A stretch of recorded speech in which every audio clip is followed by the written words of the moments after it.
Well, hello everyone, and welcome to Montana World Trade Center's training. Today we'll be discussing foreign trade zones. My name is Brigitte, and I'm the Executive Director of Montana World Trade Center, and I want to welcome you today. If you like this training, please keep in mind that Montana World Trade Center offers myriad trainings throughout the year for importers and exporters. We also have a number of different forums and events that we offer. Please keep on your radar that May 4th will be our International Trade and Investment Day. We will be having that live in person in Missoula, Montana. We have several different consuls general that have already confirmed, and we are hoping that the governor will participate in that meeting as well. All right, so without further ado, I want to transition over to the other face that you'll see prominently on the screen here. Joining us today is Rebecca Williams, and Rebecca is the Managing Director for Rockefeller Group Foreign Trade Zone Services. That's a division of Rockefeller Group Development Corporation and part of the Rockefeller Group. That's a private corporation that's dedicated to excellence in commercial real estate development and services, including FTZs or foreign trade zones. For 15 years, Ms. Williams has assisted companies with the implementation and integration of FTZ operations, and we're really excited to have her with us here today. She's got an excellent bio that speaks to her subject matter expertise, and Hallie is going to put a link to that entire bio in our chat, so please do take a look. The forum and the flow of our presentation today is that Rebecca will deliver a PowerPoint, and we're going to have questions. If you have them, please type them in along the way, just in the chat functionality, and we'll capture those so that Rebecca has an opportunity to respond to as many as possible after she wraps up her presentation. I think that's all. I have announced that this is being recorded. Really glad to have you all here, and I'm very, very grateful to Rebecca for joining us. So with that, Rebecca, we'll kick it over to you. Great. Thank you so much for welcoming me. I'm excited to speak with you all about the U.S. Foreign Trade Zones program, how it benefits companies in their local regions, and the steps that companies would need to go through in order to operationalize a foreign trade zone. So I'm going to share my screen, and I'm going to turn my my camera off for now until the end of the presentation, and then I'll turn it back on, and we'll go ahead and we will get started. Okay, hopefully everybody can see that. So the FTZ program. The program has been around for many years, and there are a lot of companies in the United States, importers, exporters, third-party logistics providers who are using the FTZ program to drive financial benefits and logistics benefits in their supply chain. So what we're going to do today is we're going to go through some background information about the FTZ program itself, how it came to be, what its goals are. Then we're going to run through an overview of the financial benefits that companies achieve through using the FTZ program. I'll run you through a hypothetical FTZ savings analysis, so you can see how companies are achieving savings through the program, how we quantify the FTZ savings opportunities through the program. And then we'll talk briefly about the steps required in order to put an FTZ up for any particular company. So some background on the Foreign Trade Zones program. What is it? So an FTZ is technically a secure area physically located in the United States. They're typically located in or near U.S. Customs ports of entry. But while it's physically located in the United States, the Foreign Trade Zone site is considered outside the U.S. Customs territory for customs duty payment purposes. And pretty much every business activity that you can think of can be accommodated in a foreign trade zone. So from just straight storage, receipt storage distribution, through assembly and or full-blown manufacturing, processing, labeling, relabeling, packaging, testing, quality control testing, sampling, all of these activities can take place in a foreign trade zone. The only thing that you can't do in a foreign trade zone is retail trade or retail sale. That's actually prohibited by the foreign trade zone law. And so basically a buyer cannot present itself to an activated FTZ and try to exchange money to purchase an item in the activated foreign trade zone, that's a prohibited activity. But any other kind of normal wholesale related business activity can take place in a foreign trade zone. Why were they created? Well, the concept was created in 1934. It was introduced as part of Roosevelt's New Deal legislation, actually, in 1934. And actually, it was in direct response to the Tariff Act of 1930, the Smoot-Hawley Tariff Act, which implemented and imposed really high punitive tariffs on imports coming into the United States. And so that, some argue, contributed to the Great Depression. And so in 1934, as part of the New Deal legislation, this program was born in order to try to pull companies up out of that, that state that they were in, with having all of these oppressive tariffs imposed on imported products that they sought to bring into the United States. So it actually mirrored in some respects what our current trade policy is in the United States, where we have a lot of trade remedies in place on Chinese origin merchandise or on steel and aluminum being imported into the US. Over the past administration and the current, that trade policy still exists. And so there's a lot of high tariffs being imposed on imported parts, components, and finished goods. So today's trade policy environment kind of reflects similarly to the trade policy environment during the Smoot-Hawley Tariff Act. And this program really was born to combat that. And so the idea is that FTZs can be established and businesses can locate in them and achieve certain customs duty related benefits, duty mitigation or duty benefits that they would not otherwise achieve if they were just importing into the United States without a foreign trade zone. And the idea is to encourage and expedite those businesses' participation in international trade, not only to import goods for consumption in the US, but also for combining of US produced goods ultimately for export abroad. And really the idea of the FTZ program is this duty mitigation strategy. It's to put off the customs duty payment process for merchandise that's being imported into the United States, put that payment process off until the goods have been brought into the foreign trade zone, held there, ultimately dispositioned under whatever business activity is that the company does. And then the duties are only paid if and when the merchandise is sold into the US commerce for consumption. The FTZ program, there's basically three main tenets in order to achieve FTZ benefits. The first two steps are referred to as FTZ designation and production authority. And these approvals, these are kind of federal applications that have to be submitted to the US federal government, specifically to the US Foreign Trade Zones Board, which is an agency in the Department of Commerce. And so FTZ designation gets the FTZ license laid on the land, the property that is going to be the foreign trade zone, so your warehouse or your manufacturing plant or maybe an industrial park. And then the production authority process, that's another application process. That's for companies that seek to undertake production activity in the foreign trade zone. And we will get into a definition of that in a little while. So those are the first two steps, FTZ designation and production authority if needed, if the company will undertake production activity. And then the third step is to really activate that FTZ designation and that production authority if applicable. The activation step is achieved through the local US Customs and Border Protection Port Director.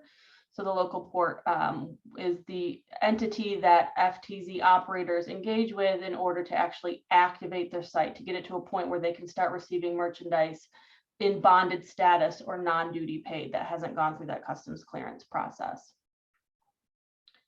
This is kind of the general structure of what an FTZ looks like. So here you see we have the Foreign Trade Zones Board.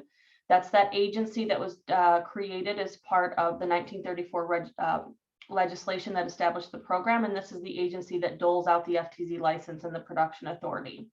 And then there's US Customs and Border Protection, which is kind of like the twin agency with oversight of the FTZ program. These folks are kind of the boots on the ground federal oversight agency that will come to your FTZ site and make sure that merchandise being received at, held in, manipulated in, and shipped out of a foreign trade zone is being handled properly. So US Customs and Border Protection and the Foreign Trade Zones Board. There is also a local public interest sponsor, and we call that the grantee. So anytime the Foreign Trade Zones Board issues a license for FTZ status in a community, that license is issued to the grantee, the local public interest sponsor. So that is, for example, World Trade Center Montana, or an economic development agency. Some states are the grantee of foreign trade zones project. Airports could be the grantee of foreign trade zones project, but they're kind of the license holder from the federal government for the FTZ designation. And then they therefore represent the conduit through which businesses can actually achieve FTZ savings opportunities. So any company, an importer or an exporter, or even a third-party logistics provider who, let's say, runs a warehouse and wants to offer FTZ services to its customers who are importers, those entities all need to go through the grantee, the local public interest sponsor, in order to access the benefits of the FTZ program. Normally, we have a few different types of FTZ operators. So a distribution operator would be a company that's basically just receiving and shipping product, importing merchandise to its foreign trade zone, holding it there, and then shipping it for sale in the US or maybe for export abroad. That's really a straight distribution FTZ operator. We kind of think of that as box in, box out, right?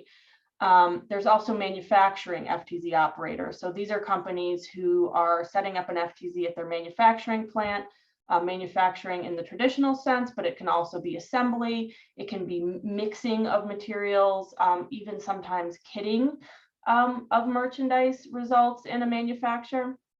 And so we have manufacturing FTZ operators as well. And then we have general purpose zone operators. General purpose zone operators are really this concept of a 3PL, a third-party logistics provider who runs a warehouse, who wants to offer this FTZ service to their customers who are importers, to basically say, hey, you can ship your product to my warehouse. I'll be your 3PL FTZ operator. You can therefore put off the customs duty payment process while that merchandise is sitting in my foreign trade zone. And then when you go to ship it, we'll handle the customs clearance process if it will be entered for consumption or if it's going to be exported out of the United States. We can potentially eliminate the customs duty. So this is where the third-party logistics provider can implement an FTZ to offer it as another value-added service to its customers who are importers. And you see those customers here then would be the Ftc users, the importers generally who own the merchandise. We talked about the main federal agencies that oversee the FTZ program. We have the Foreign Trade Zones Board, which doles out the licenses for designation and production authority. We have Customs and Border Protection, and then data is also provided to the Census Bureau. And then there's partner government agencies as well that regulate imports and exports in the United States. So we're talking about the Food and Drug Administration, the Environmental Protection Agency, EPA. There's all of these agencies who have import and export jurisdiction, and they therefore still have laws and regulations that oversee product moving into and out of a foreign trade zone. And so companies who are looking to set up an FTZ always have to think about what are the other government agencies that regulate their import and export activity, and how do they interplay with the FTZ. Some other parties involved in a normal import environment and also extending into an FTZ environment. When you go from being a normal importer to being an FTZ importer would be a customs broker. A lot of importers use customs brokers to clear their shipments at the port of arrival with US Customs and file that customs entry and pay the customs duties at that time. And lots of times FTZ operators continue to use a customs broker to assist them in some way, shape, or form. So doing some of the filings to customs that are needed, the broker might integrate with the FTZ to continue to do those filings. Also, this idea of using bonded carriers, right? So bonded truckers that are going to facilitate the ability of the FTZ to move shipments, let's say containers, from the port of arrival to the foreign trade zone in bond. That's the mechanism to get the product from point A to point B without having gone through the customs entry and duty payment process. It's this in bond process that FTZs have to use. And so that requires the use of customs bonded carriers in order to get the product to the foreign trade zone non-duty paid. And we also have 3PLs that can offer services. We have the customs brokers, and then the FTZ administrator really is this idea that when you choose to move forward with setting up an FTZ, if you're going to be the FTZ operator, and let's say you're also the importer, so it's your merchandise that you're bringing into your foreign trade zone and you're the operator, there's going to be this person that serves the role of being the FTZ administrator. They're kind of the face of the program with the agencies, making sure all of the daily and weekly and monthly and annual reporting responsibilities and oversight is done for the foreign trade zone, because what you're doing is you're electing to move into a customs compliance program. Essentially, you're pulling customs, U.S. Customs and Border Protection, further into your import and export operations than they otherwise are, by electing to put up a bonded facility known as a foreign trade zone. And so there has to be a role that is essentially going to oversee that from a compliance and operational perspective for any FTZ operator. We talked about the Foreign Trade Zones Board. They really dole out the licenses. They also make an annual report to Congress every year. So all of the foreign trade zones all across the United States, and there's hundreds of them, every year collect data from all of their FTZ operators about what the value is of merchandise that's been received and shipped out of the foreign trade zones all over the country.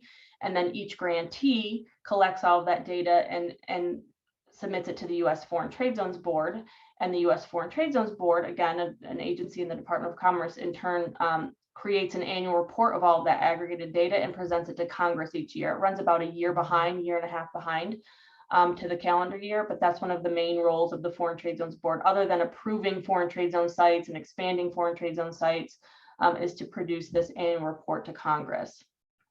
And the executive secretary of the U.S. Foreign Trade Zones Board is basically just kind of like the CEO of the Foreign Trade Zones Board. The board itself is made up of the Secretary of Commerce and the Secretary of Treasury, but most of their duties are kind of passed down to this executive secretary role, who has a lot of the day-to-day oversight of making sure that the board's activities are performed, approvals are issued, so on and so forth.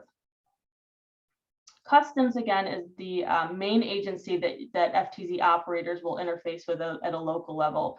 They are obviously very interested in making sure that merchandise moving to a foreign trade zone or out of a foreign trade zone is done in a controlled manner, because all of that merchandise, again, has not gone through the customs clearance process with duties being paid. It is now moving in a bonded state to the foreign trade zone or out of the foreign trade zone. And therefore, there is this revenue due to the federal government that exists that has not yet been paid. And so obviously Customs is interested in making sure that FTZ operators protect that revenue, handle the merchandise appropriately, and file any customs reports that are needed at the proper time, either when merchandise is brought into the foreign trade zone or when it's removed. So some of the key terms that I've thrown around: the grantee. Again, this is the public interest sponsor of any foreign trade zone project to which the license to create a foreign trade zone is issued by the Foreign Trade Zones Board. It can be a public or a private entity, and we see port authorities and economic development agencies. Grantees can operate foreign trade zones themselves, but most of the time they contract that operator role out to third parties who will then serve as the FTZ operators. But again, they're the conduit, so all applications go through this entity to the U.S. Foreign Trade Zones Board. Then we have the operator firm. This can also be a private corporation, or as I said, it can be the grantee. Operator is really the entity that provides the day-to-day oversight of zone activities. So this is the party who is going to go forward and get an FTZ operator's bond with U.S. Customs, which essentially puts this entity on the hook with U.S. Customs for all of this non-duty paid merchandise that they will be receiving and handling and either manipulating or manufacturing or just storing and distributing on behalf of themselves or on behalf of their customers. And so this operator's bond is really the mechanism for Customs to ensure that the FTZ operator is on the hook for any compliance violations or loss of inventory, so that the revenue could be properly paid to Customs.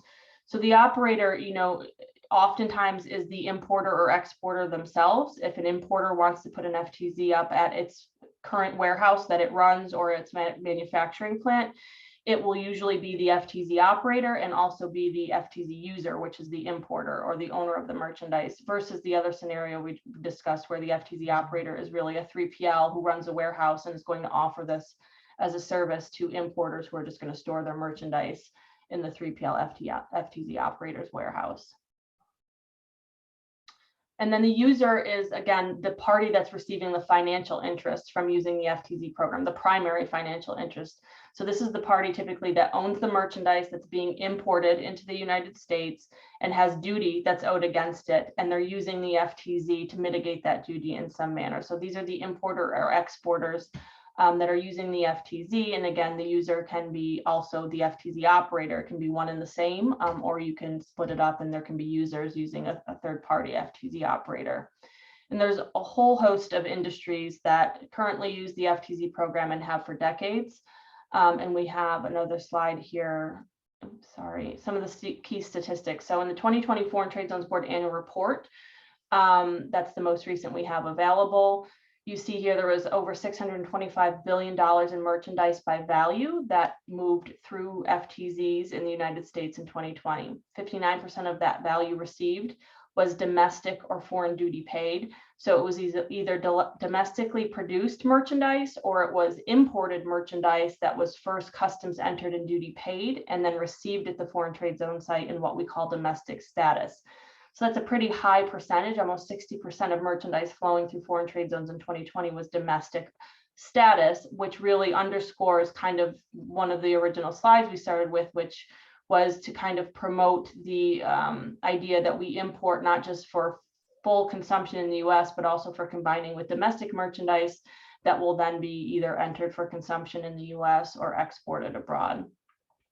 $94 billion worth of merchandise was exported from FTZs in 2020. On the whole, usually exports out of FTZs represent roughly 10% of total exports out of the United States in any given year. It fluctuates a little, and that number is probably underrepresented, but 10% is kind of the figure that the industry uses out there. So it's a pretty big chunk of exports by value leaving the United States. There's at least one foreign trade zone in every state. And you see that there are 195 active FTZs with 347 active manufacturing or production operations. So there's multiple active FTZ manufacturing operators within, each active general foreign trade zone all across the country. And warehouse and distribution operations received about $283 billion worth of merchandise in 2020, whereas production operations received about $341 billion. So that represented 55% of all zone activity. So the majority of zone activity in 2020 was related to production activities versus just straight distribution activities. And that's by value of merchandise received. And you see here some examples of the main foreign status products received in foreign trade zones in 2020. By value, and for warehouse and distribution operators, the top of the list is consumer electronics, electrical machinery, vehicles, finished vehicles, consumer products of all different kinds, other electronic products, pharmaceuticals, machinery, so on and so forth, textiles and apparel. This is a big industry. Textiles and footwear have very high duty rates, import duty rates associated with them. And so a lot of companies in the textile and footwear industry use FTZs to mitigate those duties. From a production perspective, the main users of the program based on merchandise received in 2020 was pharma, oil and petroleum. Oil and petroleum is usually at the top of the list. It just depends on how the value is fluctuating in any given year. We also have vehicle parts, consumer electronics, machinery, electrical machinery, and finished vehicles being made in production zones. So all of these products are being made in foreign trade zones and then, shipped out of the foreign trade zone for consumption in the US or for export. Montana has 3 FTZs currently. You see we have FTZ 88, FTZ 187, and FTZ 274. So this is just the data for Montana's FTZs as it was presented in the Foreign Trade Zones Board annual report from 2020. Interesting to look at. Fairly small amount of activity as a state compared to some of the other states, but it is interesting to note that each state gets presented this way by the Foreign Trade Zones Board to Congress each year. And so you'll see the products by value coming into that state and the summary of the merchandise received, exports, total shipments, and employees working in activated foreign trade zones, and then broken down by FTZ project as well. Okay. So let's go through the benefits of the FTZ program. How do we derive financial benefit? So as I mentioned, in a normal import environment today, when you're not an FTZ, an import shipment will arrive at the first port of arrival, let's say at an ocean port in LA Long Beach or the Port of Newark. on the East Coast, and an importer will usually use a customs broker to clear that shipment with customs. So to file a customs entry and pay the applicable customs duties associated with importation of that shipment. In an FTZ environment, what happens is we are going to stop doing that customs clearance process at the port of arrival. And instead, we're going to move those shipments, whether it's containerized cargo or whatever type of mode of transportation it's coming in on, we're going to move those shipments in bond to the foreign trade zone inland, wherever that is. And this in bond process is, again, just a way to get a shipment from point A to point B to the foreign trade zone without having gone through the customs entry process. This is a customs procedure. Once it arrives at the foreign trade zone, the merchandise gets admitted to the foreign trade zone. It gets reported to customs what came into the foreign trade zone.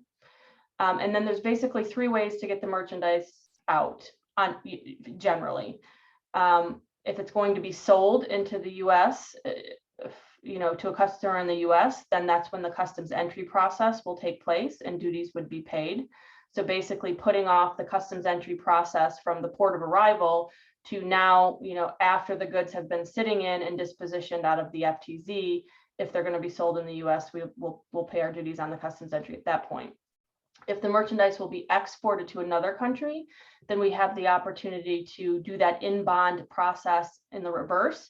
Now we're going to move the goods out of the foreign trade zone in bond so that we don't have to go through the customs clearance process and pay the duties.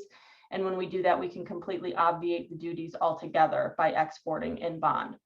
And then the other way is through a zone-to-zone transfer. So some companies have arrangements with customers or suppliers or their own sister facilities where they're going to move product from zone A to zone B, and they don't want to go through the customs clearance process when they remove the merchandise from zone B. Let's say it's high duty rate, and it's ultimately going to get exported from the second zone. And so you can do that in bond process from zone A to zone B, admit the merchandise into zone B, and then, as I mentioned, it can be dispositioned from there, either the duties paid when sold into the US or if exported, potentially eliminating the duties altogether.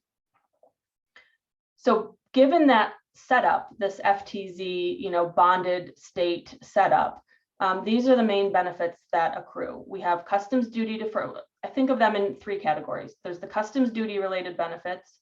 There's the kind of ancillary local ad valorem tax benefits on inventory. That's the second category. And then there's the administrative and or logistics benefits associated with using an FTZ. So the customs duty benefits are duty deferral, duty elimination on exports and sometimes on scrap and waste, and then potentially duty reduction if you are manufacturing or producing in the foreign trade zone. We call this the inverted tariff benefit, and we have an example of that. So those are the customs duty benefits.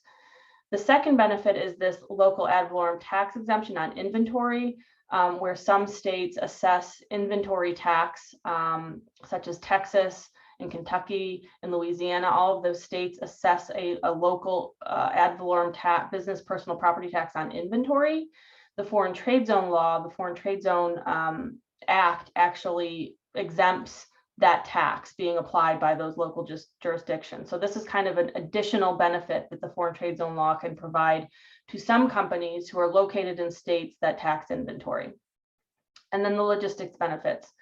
Specifically, there are flexible customs procedures called direct delivery and weekly entry. So direct delivery is moving the product into the foreign trade zone from the port of arrival, and weekly entry is then moving the product out of the foreign trade zone for sale into the US. These are 2 different customs procedures that provide benefits to companies from a logistics and a reporting perspective. It consolidates reporting.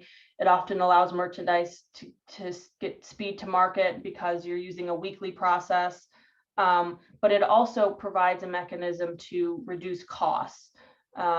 Weekly entry is a process that essentially, instead of filing one customs entry as an importer does today to clear merchandise arriving at the port of arrival, so many importers file hundreds or thousands of customs entries each year. In the foreign trade zone environment, you can convert to filing 1 entry per week, telling customs what's leaving the foreign trade zone for sale into the US on a weekly basis. So reducing the number of customs entries filed, again, from hundreds of thousands a year down to just 52 a year. that obviously consolidates reporting and can be a big compliance benefit, but it also provides an administrative saving because importers pay what's called merchandise processing fee, or MPF. It's an ad valorem tax assessed against the value of every entry that an importer files. And so some importers pay, hundreds of thousands of dollars a year in MPF fees because they're filing hundreds or thousands of customs entries each year. And that MPF ad valorem rate, which is 0.3464%, is assessed against the value over all those entries. Now, if we're talking about filing one entry per week, telling customs everything that's shipped out of the facility on that weekly basis, we still have to pay the MPF at the rate, except for there's also a cap. So it's either 0.3464% or it's a cap of about $530 per entry. And therefore, weekly entry provides this important benefit for a lot of, especially distribution companies, to reduce their MPF spend on an annual basis by just paying the cap each week versus paying the 0.3464% against the value of each entry. So it's a big benefit to be able to access weekly entry, and it's only available to companies filing entries out of foreign trade zones. Okay, so just to highlight and demonstrate the duty deferral benefit, so we're going to put off the customs duty payment process for merchandise that's been brought to the foreign trade zone and admitted there. The shirt has a duty rate of 19.7%. We get to store it in the warehouse, the FTZ, for an unlimited time. There's no time constraint on how long you can keep merchandise in a bonded status in a foreign trade zone. And then you're only going to pay that 19.7% duty when that shirt has been withdrawn from the foreign trade zone for sale in the US. So this is giving us a cash flow benefit. We get to sit on that money while the shirt is sitting in the warehouse for weeks or months or years, instead of paying it up front when that shirt first arrives at the first port of arrival.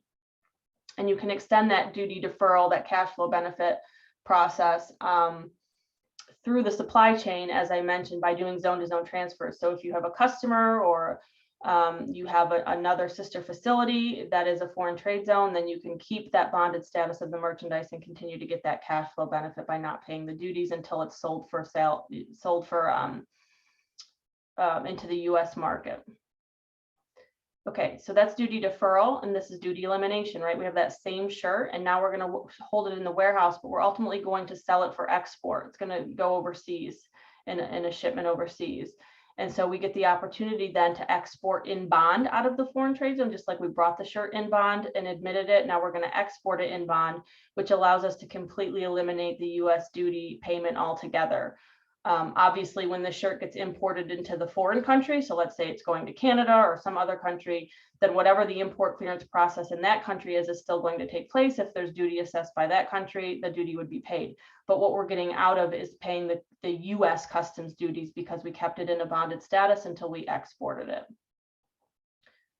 We also have this opportunity in some zones to eliminate customs duties through destruction activity. So if this same shirt is basically received and determined to be not saleable, obsolete, damaged, there is an opportunity to work with customs where you destroy the shirt or the shirts, if it's a whole shipment of them, to the point of no commercial value, and then you get to completely eliminate the duty associated with that merchandise through that destruction process. So duty elimination is not just on exports, but it's also through destruction activities that can be approved by customs, as well as potentially through scrap and waste. Some manufacturing FTZs generate scrap and waste from the production process, and depending on what that scrap and waste is, from a classification perspective and or evaluation perspective, there might be an ability to basically reclassify the portion of that material that became scrap and waste and get a lower duty rate in that manner, thereby eliminating duty through scrap and waste provisions. Not every zone can qualify for this, but it's an opportunity. And then we have the duty reduction benefit. So this is really this manufacturing benefit, which basically says if you get that production authority from the Foreign Trade Zones Board in advance, then when merchandise is parts and components, think of it this way, when parts and components are admitted to the foreign trade zone, the importer can elect a zone status, which is just a legal status that requires payment of the duty rate applicable to either the materials or the parts and components as they're admitted to the zone, or the duty rate applicable to the finished product that you're making under FTZ procedures that's now going to be removed from the foreign trade zone, whichever is lower. And this is not just a pure think of traditional manufacturing. This can also be applicable in certain kitting and packaging activities that take place in a foreign trade zone as well due to the classification rules. So in this example, we have this transmission wire harness classified under this HTS provision is dutiable at 5%. We bring it into the foreign trade zone. If we didn't have the FTZ, we would have paid 5% customs duties against the $100 value. So $5 duty owed per transmission wiring harness. In the FTZ, though, what we're going to do is we're going to bring it in bonded. We're not going to clear it with customs and pay that duty. We're going to bring it and admit it to the zone in bonded state. We're going to make it into a feller buncher. Feller bunchers are classified under 843680, and they are duty free. So if you were to import a feller buncher from, let's say, Germany, you would pay 0% duty on it. And so what the Foreign Trade Zones program is giving you the opportunity to do is equalize the treatment for US production companies who have to import the parts and components to make that feller buncher. And what we're going to be able to do is say, okay, we can apply the finished good duty rate, the feller buncher duty rate of 0% to the value of the parts and components used to make it, the $100 per wire harness, multiply that against all the other parts and components that you bring in import and bonded status. And so in this example, we're not just reducing the duty from 5% to some lower amount, we're actually eliminating it. But a lot of times you see this in this relationship be like 5% to 2.5%. The automotive industry, passenger vehicles are made in foreign trade zones every single day. Parts and components on average have a 5% duty rate, and finished passenger vehicles have a duty rate of 2.5%. So this opportunity to invert the tariff from the part component rate to the finished good rate presents an opportunity to strip 2.5% in the automotive industry example out of the supply chain. So it's a big benefit, and why you see almost 60% of companies using the FTZ program in 2020 were using it for production activities. So we kind of went over these logistics benefits associated with the FTZ program, right? The direct delivery benefit, which allows us to get merchandise to the foreign trade zone and tell customs the next day what came in. And then weekly entry is the ability to file one entry per week telling customs what we're shipping out of the foreign trade zone for sale in the US. And that's going to consolidate a lot of our customs reporting, which is a benefit, but it's also going to help us reduce our merchandise processing fee because we're not paying that ad valorem rate against every single entry value. We're going to cap at the $530 per those 52 entries if we have enough import value being crammed onto each weekly entry, right? So it very much depends on the import volume of any particular company, but if your import volume by value is high, there's a good chance that this weekly entry procedure will allow you to not just mitigate customs duties as explained in the prior slides, but also mitigate MPF. These are some of the other benefits associated with the FTZ program, commingling of foreign and domestic merchandise. No, we mentioned no time constraints on storage. So if you compare FTZs to bonded warehouses, which are another type of customs, kind of customs duty management program, the FTZ program generally is more flexible and provides more benefits to companies than the bonded warehouse program. Okay, so quickly to go through a hypothetical savings analysis. And I am watching my time. I know it's about 20 to 1, so we want to do this pretty quickly. So we're going to try to quantify the savings opportunities associated with all the benefits that we just went through. So quantify the duty savings on exports and scrap, a one-time deferral benefit on average foreign inventory on hand, interest on that average foreign inventory on hand, an inverted tariff savings benefit, and then the logistics kind of administrative savings that we discussed. So we have these assumptions. $50 million worth of foreign dutiable purchases. The value of merchandise subject to that inverted tariff benefit is $40 million, and the value not subject to inverted tariff is $10 million. So what I'm saying here is we have $50 million worth of foreign dutiable purchases per year. $40 million of that is parts and components that are going to be made into a different product under FTZ procedures. And let's say $10 million is parts and components that's going to be distributed as parts and components. Let's say they're after-sale, aftermarket parts and components. So that's how we divvy up this $50 million. We turn our inventory at this facility 4 times per year. We have about a 3% scrap rate where we produce scrap that will become valueless, a 4% average duty rate on the imported parts and components, and then a 2% average duty rate on our finished product, right? So this is in our example, our wire harness duty rate was 5. In our hypothetical here, we're using a 4% average duty rate on our parts and components, and then 2% on the finished good that we're making under FTZ procedures for this hypothetical. And then we're going to export about 5% of the product, okay, of the import value. We're going to re-export it out of the foreign trade zone.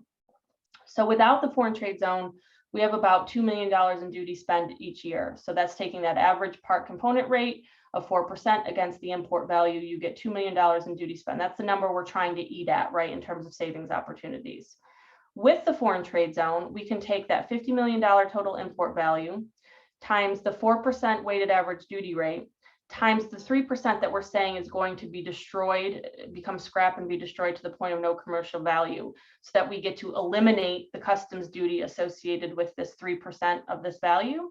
That gives us about $60,000 in duty savings from that destruction activity. Same for the re-exports. We were going to export 5% of this value. Well, if you apply that 5% to the value and then against the duty rate of 4%, that means we can save about $100,000 by exporting in bond out of the foreign trade zone. This is pure customs duty savings because we never paid it when the merchandise arrived, and we don't have to try to get it back from the government. We're just not going to pay it. So that's the export benefit. The one-time deferral benefit, right? So this is to try to quantify the cash flow benefit associated with using an FTZ and allowing merchandise to sit in a facility in a bonded status for a period of time. How we generally calculate that is we would take $46 million. Okay, so this is the 50 million less the portion that is going to be designated as scrap and the portion that's going to be re-exported. So we're not kind of double dipping on our values. We're going to exclude those values and say we've already accounted for savings for those. That leaves us with $46 million worth of inventory value that we're saying turns 4 times a year. So that's $11.5 million worth of value that's kind of floating in the facility at any given time. There's stuff coming in, there's stuff going out, but on average, we have about $11.5 million of non-duty paid merchandise sitting in the foreign trade zone. If you apply the weighted average duty rate of the 4%, that gives you about $460,000 of duty that you are perpetually going to be sitting on. So this savings opportunity is really a cash flow benefit. A lot of companies book this in the first year of FTZ operations, and then in future years, they would book the interest on this money. But essentially, in perpetuity, as long as the foreign trade zone exists, this cash flow benefit will exist, and how different companies account for it from a financial perspective depends on how they do their accounting. But a lot of times this is booked in the first year, and then future years would take an interest figure. So whether this is a borrowing rate because you borrow money to pay your duty bills, or this is a return on investment because you would have otherwise invested that cash, you could look at this as a future year savings, interest savings on this cash flow benefit. And then the inverted tariff savings, again, we said $40 million worth of that $50 million import value is going to invert from the 4% part rate down to the 2% finished good rate. And so that offers an opportunity to strip about $800,000 out of the duty spend based on just manufacturing under FTZ procedures and getting this inverted tariff benefit. This is very specific to every single company and each product they make and the bill of materials per product, whether the parts and components are going to have a higher average duty rate than the finished product they're going into. But if you get that unique situation like the automotive industry or like the Feller Buncher where you do have this inverted tariff scenario, then it's what will drive this potential savings opportunity. And this is just an example of how you would quantify that weekly entry savings. If hypothetically you're filing 400 entries today, you would pay your broker $40,000 per entry because you pay your broker $100 per entry, and you'd be paying about $215,000 in that merchandise processing fee annually if you do the 0.3464% applied against the value, the $50 million import value. When you convert to a weekly entry out of a foreign trade zone process, it offers the opportunity to reduce your customs brokerage fees because now you're just paying a broker to file 52 entries a year instead of 400. And then it offers the opportunity to reduce your MPF spend as well, because instead of having the ad valorem rate against the value, you're going to cap out on every entry at $538, and therefore you can reduce your MPF spend there. So in our hypothetical, the weekly entry benefit is generating about $187,000 worth of savings as well. So this is just a summary of all of those figures. And you see a first year savings opportunity. So the first year would include the one-time cash flow benefit, the $460,000, but exclude the future year interest savings. And then future year savings would exclude that one-time cash flow benefit, the $460,000, because we're only going to book that in the first year, but include the interest on that cash flow. So that's how we typically run a company through a hypothetical savings analysis. We generally will issue them a questionnaire, collect some data about their operations that gets at all of these data points, and then be able to present this high-level savings opportunity to them. I think I need about 3 more minutes, and then we can open up for questions, if that's okay. Okay. So obviously this program, as I said, you're pulling customs into your operations, and you're choosing to enter into a compliance program that takes time and resources and cost to set up correctly, right? Like there's not a flip you can, a switch you can flip where today you're a foreign trade zone and tomorrow you achieve all the benefits. It's a process, and it definitely involves investment and resources and time. And so there are costs associated with it. There's fee to the Foreign Trade Zones Board sometimes, not all the time, sometimes. There are usually grantee fees. So each of those grantees that are offering you to be the conduit to the benefits generally are collecting fees in order for you to achieve that. You have to get an Ftc Operators bond if you're going to be the operator. Ftc Inventory Control and Record Keeping System, this is a big one. You have to be able to track merchandise coming into and out of your facility for customs purposes. And so most companies, depending on their size, will purchase commercially available Ftc software and implement it. And that has a cost associated with it. As I mentioned, there's that Ftc administrator. Somebody has to run this thing. This is not something that runs itself. Somebody has to manage it and oversee it. And so there's staffing, considerations as well. There could be security enhancements at your facility. Customs, again, they're very focused on whether or not you are securing the merchandise on which revenue is owed to the federal government. And so there sometimes can be cost considerations associated with enhancing security. And then, of course, just depending on how you integrate your service providers, there will continue to be costs or there will be new costs. So how are you going to use your customs broker? You got to use these bonded carriers. Are they going to upcharge you for obligating their bonds? Are you going to use a consultant? All of these things are cost considerations for the process. And then lastly, just very quickly, I think we've kind of gone over this. The major steps to get up and running in the Foreign Trade Zone program are to get FTZ designation on the land. And there's different types of applications that can be gone through depending on the grantee that you fall under. But that's kind of the first step, is to figure out if you already have FTZ designation on your property, and if you don't, move forward with the appropriate designation application to get that license on the land. Figuring out if you need production authority, right? That second kind of tenet. If you are going to undertake any activities that result in a substantial transformation, a tariff shift, or changing the eligibility of an article for entry for consumption, and that's a mouthful, but this is what the standard is. If you do any of these things, these 3 things, and you need production authority from the Foreign Trade Zones Board, and you need that before you can undertake the activities. So figuring out if you need that production authority, if you really are more of just a box in, box out, in which case you don't need a separate production authority from the Foreign Trade Zones Board. And then the activation process with customs, again, locally involves a written application. You have to put together a procedures manual. You have to explain what your inventory control and record keeping system will be, and then actually implement it and test it. Key employees have to go through background vetting. There will be a security inspection by customs. There'll be signage posted. There's a whole bunch of planning from a compliance and operational perspective as part of the activation process. It's not just as simple as getting customs to come out and say, yep, you can be an activated foreign trade zone, go for it. There's a lot of planning and business activities associated with, the learning curve of becoming a customs bonded facility. This is just an example of some of the signage that you see at foreign trade zones all over the country, kind of warning people that, hey, this is a bonded facility, and you have to take this seriously. And if you don't, and if you try to remove merchandise, there's definitely some problems to be had. So I think that's the majority of the presentation. Yep, that's it. These are kind of the oversight agencies, again, that you could expect to interact with if you elect to move forward with FTZ implementation.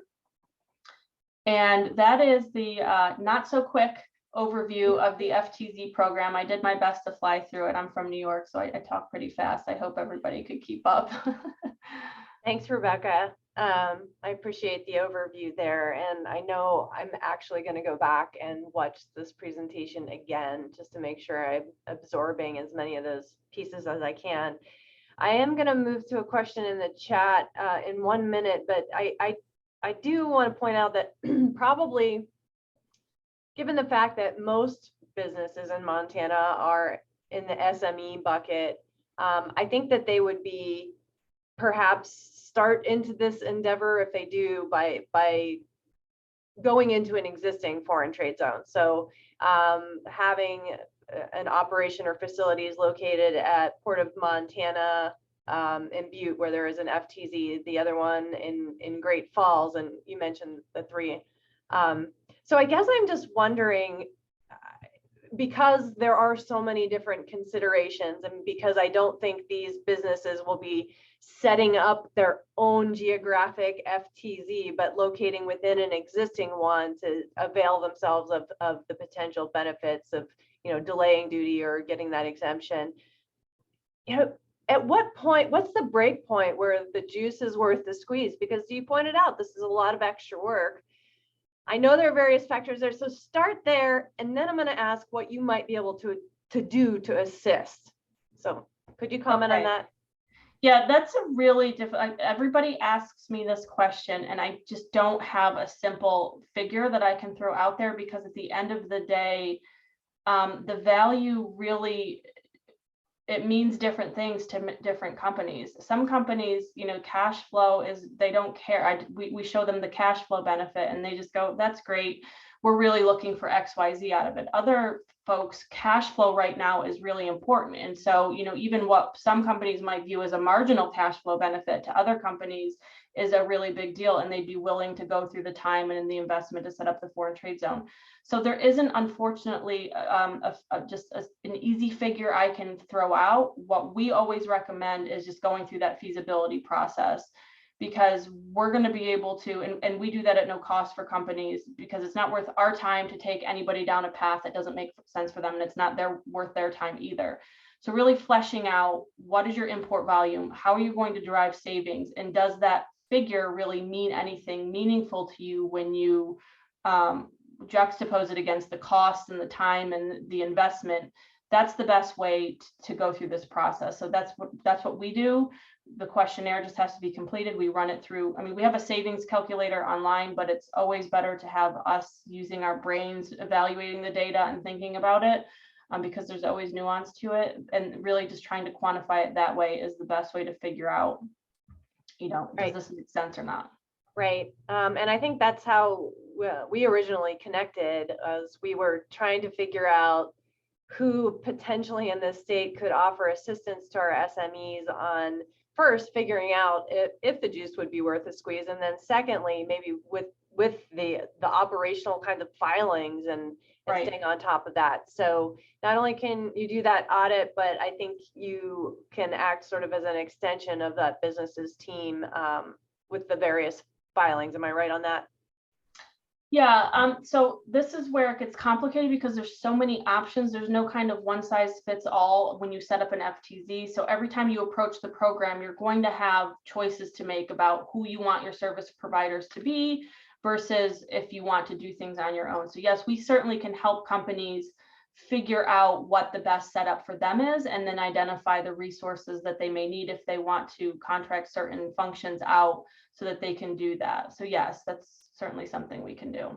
Okay, great. All right, so I'm going to move to a question in this chat here, and it says, how does the FTZ work with / benefit sending and receiving RMAs? So is RMA a return material authorization, like returns? Could you clarify that? I had the same question and I don't know. So whoever typed the question in there, if you can clarify, that would be helpful. Yes, Let's that's assume correct. it is. Yeah, go ahead. Our return merchandise authorizations. Okay. So to the extent, so the critical thing for an FTZ, right, the starting block is, do you import?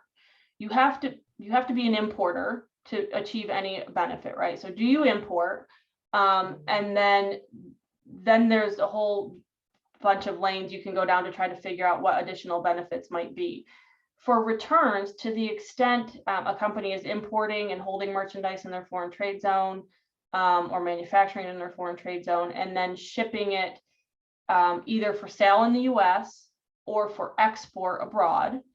If you're getting returns, then obviously stuff that's been shipped for sale in the US, when it leaves the foreign trade zone, is when the customs duties will be paid. So any returns coming back to the foreign trade zone would be considered domestic or domestic status. So it would fall into that category of merchandise that I mentioned in the statistics, are domestic receipts into the foreign trade zone. So there's no, I mean, you can bring it back to the foreign trade zone. It can be received, it can be handled. That's all fine. It's just you've already paid the customs duties when you're selling it into the US. And so you're kind of done with the customs entry process.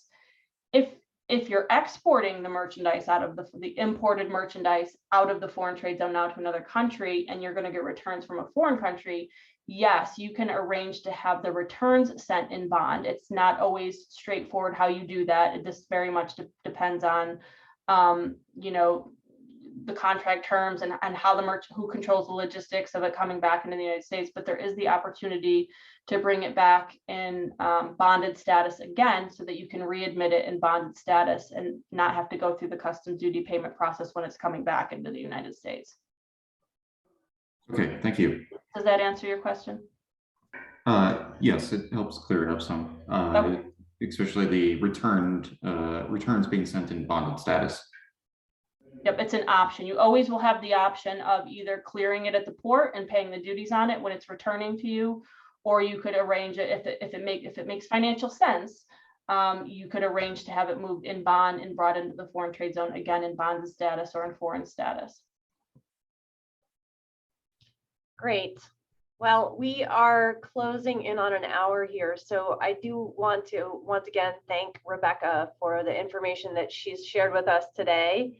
I'm sure there will be questions that are lingering in people's minds or further clarification required. So, of course, I'm sure Rebecca would welcome communication with her. Her contact information is there. You may also reach out to Montana World Trade Center anytime, and there's our link to our website. And we'd be happy to connect you. So thanks again for attending today, and we hope to see you all in May. Bye. Thank you. Take care.